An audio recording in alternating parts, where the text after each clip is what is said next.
Hello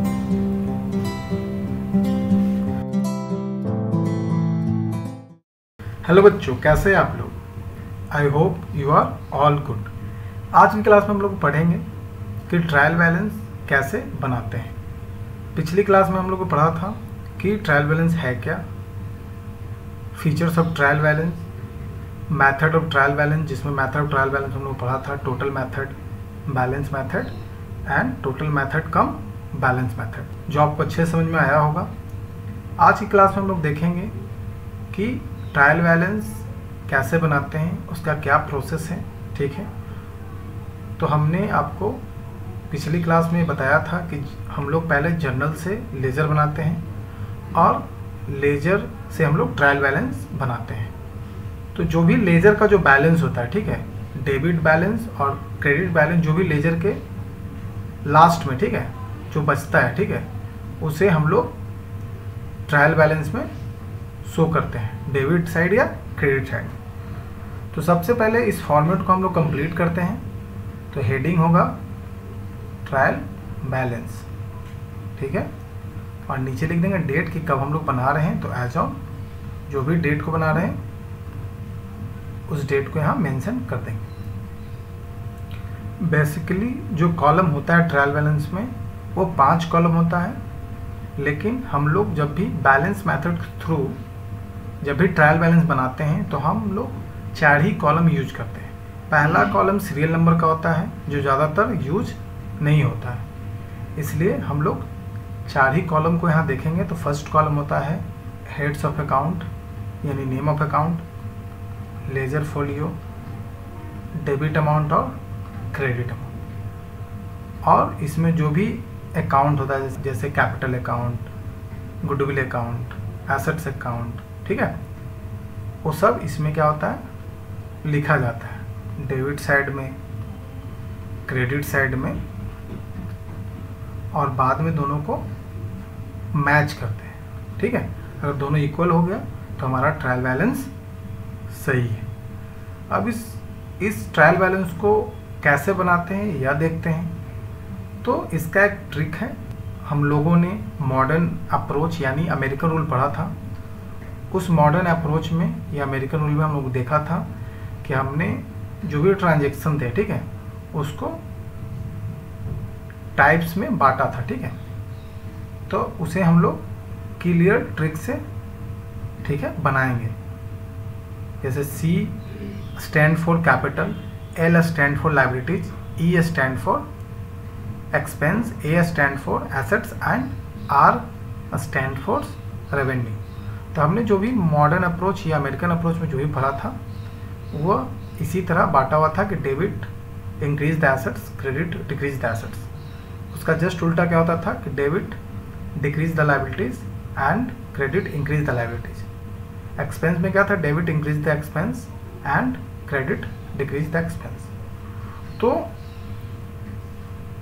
जो भी capital था, ठीक है, और लायबिलिटीज और रेवेन्यू, सभी को हम लोग क्या करते थे, क्रेडिट करते थे। ठीक है, जो भी ट्रांजैक्शन होता है उसको आइडेंटिफाई करके हम लोग क्रेडिट करते थे, और एक्सपेंस और जो एसेट्स थे, ठीक है, उन्हें हम लोग डेबिट करते थे। तो इसी ट्रिक या मेथड से हम लोग ट्रायल बैलेंस का जो भी प्रॉब्लम है, हम लोग एक NCERT बुक से क्वेश्चन को लेंगे और उस क्वेश्चन को सॉल्व करेंगे। तो चलिए क्वेश्चन को सॉल्व करते हैं।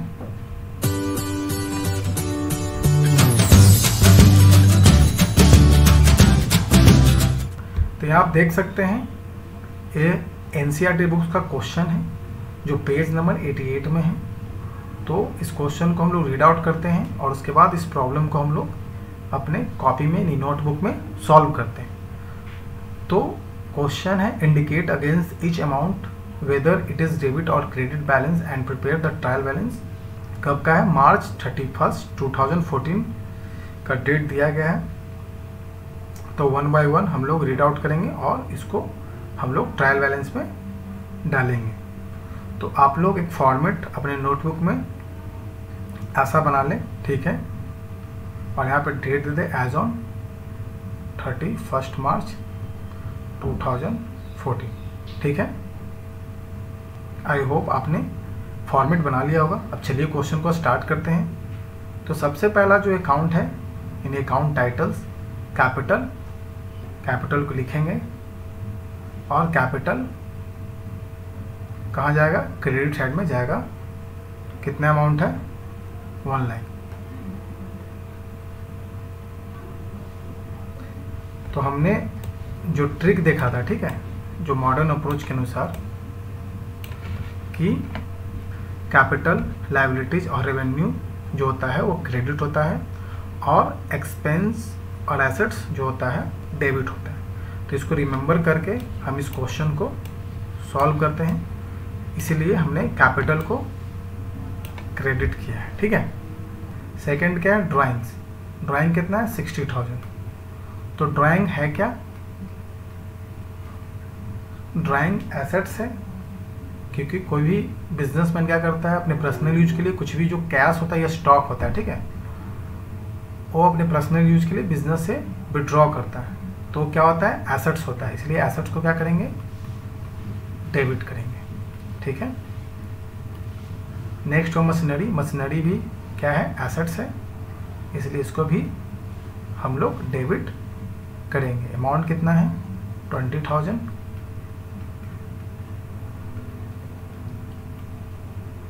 नेक्स्ट सेल्स है। सेल्स क्या है, सेल्स रेवेन्यू है।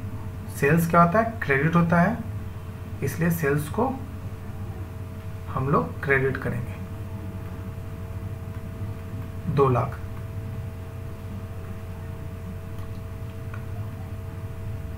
परचेज क्या होता है, परचेज एक्सपेंस होता है, तो परचेज को हम लोग डेबिट करेंगे, 2,10,000। उसी तरह सेल्स रिटर्न हो गया। जिस तरह हमने सेल्स रेवेन्यू था, जब भी हमने सेल किया था तो क्रेडिट किया था, उसी तरह जब सेल्स रिटर्न होगा तो उसे हम लोग डेबिट करेंगे, क्योंकि यह हमारा रिटर्न हो रहा है, तो सेल्स रिटर्न को हम लोग डेबिट करेंगे, 20,000। उसी तरह परचेज रिटर्न है। परचेज रिटर्न हमारा क्या था, एक्सपेंस था, तो हमने डेबिट किया था, लेकिन जब परचेज रिटर्न होता है तो जस्ट इसका उल्टा होता है,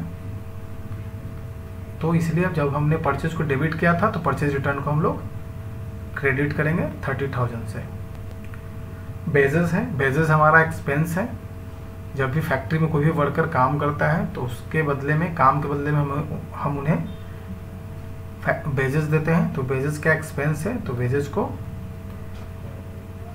डेबिट करेंगे 40,000 से। गुडविल एसेट्स हो गया, तो गुडविल को डेबिट करेंगे 60,000।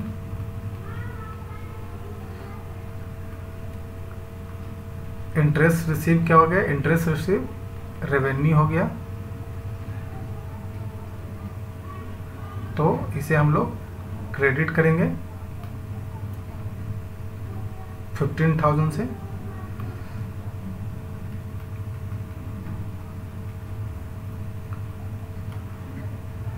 Discount allowed. Discount allowed expense हो गया, क्योंकि जब भी कोई प्रोडक्ट खरीदता है तो उस पर हम लोग क्या करते हैं, बिजनेसमैन ज़्यादा से ज़्यादा बेचने के चक्कर में, ठीक है, डिस्काउंट देता है, ठीक है, तो उस डिस्काउंट को एक्सपेंस माना जाता है, इसलिए डिस्काउंट को डेबिट किया जाएगा 6,000 से। Bank overdraft. बैंक ओवरड्राफ्ट क्या है, लायबिलिटीज है, इसलिए इसे क्रेडिट करेंगे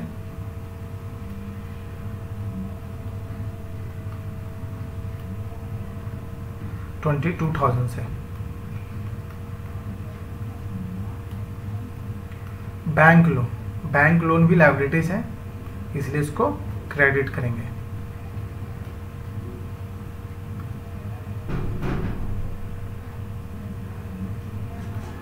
90,000।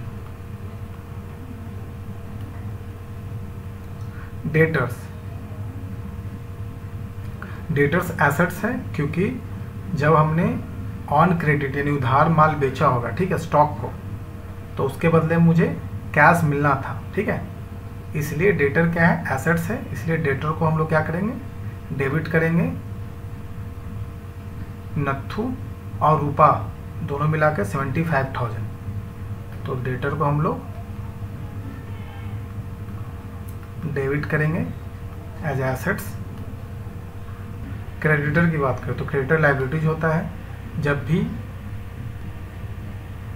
भी कोई बिजनेसमैन किसी होलसेलर से या रॉ मटेरियल बेचने वाले से, ठीक है, उधार खरीदता है, ठीक है, तो उसको पैसा देना होता है क्योंकि वो उधार खरीदता है। तो बिजनेसमैन के लिए जो भी क्रेडिटर होता है वो क्या होता है, वो लायबिलिटीज होता है, इसलिए क्रेडिटर को एज अ लायबिलिटीज क्रेडिट करेंगे।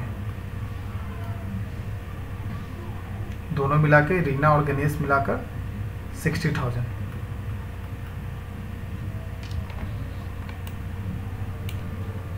उसी तरह कैश क्या है, एसेट्स है, और स्टॉक क्या है, एसेट्स है, तो कैश को क्या करेंगे, एज एसेट्स डेबिट करेंगे, और स्टॉक को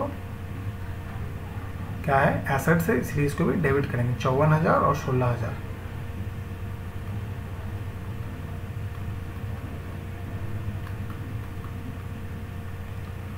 और दोनों को मैच करेंगे, इक्वल करेंगे कि दोनों इक्वल है या नहीं, तो दोनों को जोड़ेंगे तो टोटल जो बैलेंस हो गया 5,70,000। 5,70,000 दोनों side debit and credit match कर गया है। इससे यह पता चलता है कि हमारा ट्रायल बैलेंस क्या है, दोनों साइड सही है। आप इसे अपने नोटबुक में नोट कर लें, वीडियो को पॉज करके, ठीक है। आई होप आपको ट्रायल बैलेंस समझ में आया होगा। आज के लिए इतना ही। नेक्स्ट वीडियो में हम लोग नेक्स्ट टॉपिक को देखेंगे।